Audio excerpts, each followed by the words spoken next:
نواز شریف 4 سالہ خود ساختہ جلا وطنی کے بعد پاکستان پہنچ گئے، قانونی دستاویزات پر دستخط کر دیے۔ سابق وزیر اعظم میاں نواز شریف دبئی سے غیر ملکی ایئر لائن کی خصوصی چارٹرڈ فلائٹ FZ4525 کے ذریعے پاکستان پہنچے۔ اس پرواز کو امید پاکستان کا نام دیا گیا تھا۔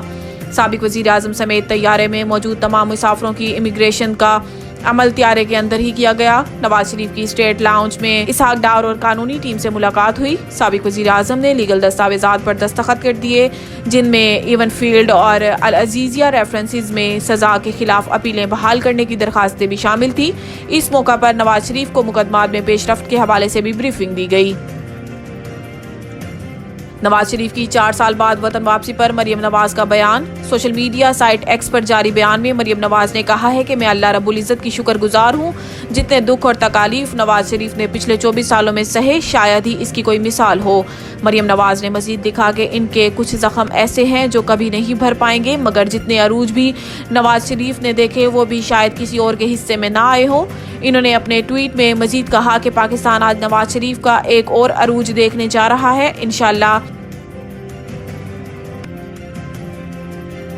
اسرائیلی بمباری میں 4000 سے زائد فلسطینی شہید، 16 صحافی بھی شامل۔ غزہ اور مغربی علاقوں میں اسرائیلی فوج کی سینکڑوں فضائی کارروائیاں اور راکٹ داغنے کے نتیجے میں کئی عمارتیں ملبے کا ڈھیر بن گئیں۔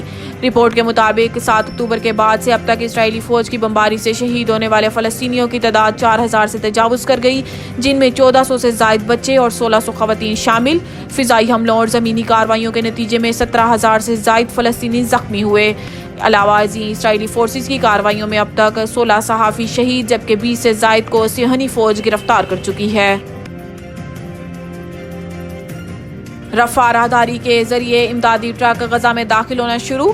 مصر اور غزہ کی پٹی میں موجود رفح کراسنگ سے امدادی ٹرک غزہ میں داخل ہونا شروع ہو گئے۔